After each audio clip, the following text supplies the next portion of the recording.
Hello, আসসালামু আলাইকুম। আমি আমার HTML এর পার্ট 1 ভিডিওটিতে শুধুমাত্র HTML এর একটা বেসিক স্ট্রাকচার দিয়ে একটা ভিডিও বানিয়ে দেখিয়েছি। আমি HTML ডকুমেন্টের স্ট্রাকচারটি আরেকবার দেখিয়ে দেই যে HTML ট্যাগের ভেতরে হেড দুইটা ভার্ড আছে, একটা হচ্ছে হেড সেকশন, একটা হচ্ছে বডি সেকশন। হেড পার্টের ভেতরে টাইটেল আর বডি পার্টের ভেতরে কন্টেন্ট অফ ওয়েব পেজ।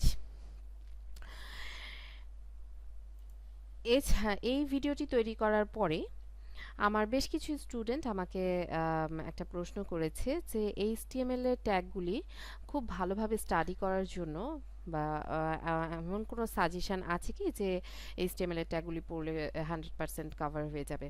তো আমি আমার সেই সব স্টুডেন্টকে W3 স্কুল ওয়েবসাইটটি সাজেস্ট করব, কারণ আমি যখন HTML শিখেছি আমার হাতেখড়ি হয়েছে W3 স্কুলের এই ছোট ছোট কোডগুলো রান করার মাধ্যমে। এই W3 স্কুলের ওয়েবসাইটটিতে HTML এর ট্যাগগুলি বা HTML এর ইন্ট্রোডাকশন, এডিটর, এলিমেন্টস, অ্যাট্রিবিউটস, এই HTML এর A to Z এত চমৎকারভাবে রিপ্রেজেন্ট করা আছে। একটা স্টুডেন্ট যদি এই পুরোপুরি স্টাডি করে তাহলে 100% শুধুমাত্র এই ওয়েবসাইটটা ফলো করলেই সম্ভব। এখন আমি দেখিয়ে দিচ্ছি একটা জিনিস। এখানে আমি দেখিয়ে দিতে চাই যে আমি যেভাবে রান করে করে দেখতাম, যে মনে করেন যে এখানে HTML এর ইন্ট্রোডাকশন, এই যে এই কোডটা আমি গতকাল আমার VS কোড এডিটরে দেখিয়েছি আপনাদেরকে, VS কোড এডিটরে রান করে দেখিয়েছিলাম। তো এই কোডটা এখানে খুব সহজে দেখেন কোডটা রেডি করে জাস্ট ট্রাই ইট ইয়োরসেলফ দিয়ে নিজে নিজে নিজে এইখান থেকে কিন্তু দেখা যায় যে আমার এই কোডের এই আউটপুটটা কি আসে। আমি এভাবে প্র্যাকটিস করতাম। মনে করেন এখানে H1 ট্যাগ আছে, এটা হেডিং ট্যাগ, H1 ট্যাগ। এটা যদি আমি রিমুভ করে দিই সেক্ষেত্রে আমার আউটপুটটা কিভাবে আসবে? সেক্ষেত্রে আমার আউটপুটটা কেমন আসবে? Run just my first paragraph, এই কথাটুকু আসলো। এখন দেখেন, এখন শুধুমাত্র এই কথাটুকুই আসলো। এরপরে দেখেন HTML এর একদম বেসিক কিছু কথাবার্তা এখানে থাকে। উপরের এই যে ডক টাইপগুলি, যে কোনটার কি কাজ সেটা সম্পূর্ণ সুন্দর করে, খুব সুন্দর করে লেখা থাকে। যেমন ডক টাইপ HTML দিয়ে all HTML document must start with doc type declaration. এই exclamatory syntax doc type HTML, এই ট্যাগটা দিয়ে আমার ডকুমেন্টটা কি টাইপের হবে সেইটা বেসিক্যালি আমরা ডিক্লেয়ার করি।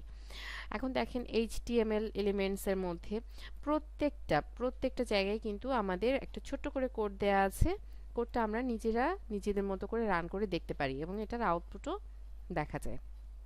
এমনকি এটা আমরা আমাদের নিজস্ব ওয়েবসাইটেও চাইলে ইউজ করতে পারি, যেখানে ফ্রিতে ইউজ করা যাবে। গেট স্ট্যান্ডার্ড স্টার্টেড ফর ফ্রিতে ইউজ করার জন্য কিছু কোড দেয়া থাকে। তো যাই হোক, সেদিকে আমি আর কথা না বাড়াই, আমি আজকের ভিডিওটি এই যে ট্যাগগুলি সম্পর্কে আপনারা এখান থেকে একটু কাইন্ডলি কষ্ট করে দেখে নেবেন। আর আরেকটা জিনিস হচ্ছে, যদি অনেকেই আছে যেরকম আমি স্টুডেন্ট হিসাবে একটু ফাঁকিবাজি ছিলাম বলা যায়, তো আমি যখন স্টাডি করতাম আমি সবসময় খুঁজতাম যে এতগুলি না পড়ে কিছু ছোট, মানে কিছু শর্ট সাজেশন যদি থাকতো। তো আমি মোটামুটি সব যে ট্যাগগুলি আমাদের কাজে লাগে সেই ট্যাগগুলিকে একত্রিত করে একটা শর্ট সিলেবাস বানিয়েছি। আপনাদের কারোর যদি প্রয়োজন হয় আমার সঙ্গে কন্ট্যাক্ট করবেন। আমি আমার সঙ্গে কন্ট্যাক্ট করার লিংক ডেসক্রিপশন বক্সে দিয়ে দেব। এই যে এখানে সাবটেগ, সুপার ট্যাগ, ইউ ট্যাগ, সবকিছু একটা সুন্দর করে ফুটার সেকশন, সুন্দর করে একটা শর্ট সিলেবাস তৈরি করেছি। It's okay. তাহলে আপনারা আপনাদের প্র্যাকটিস চালিয়ে যান, W3 স্কুলের হেল্প নেন।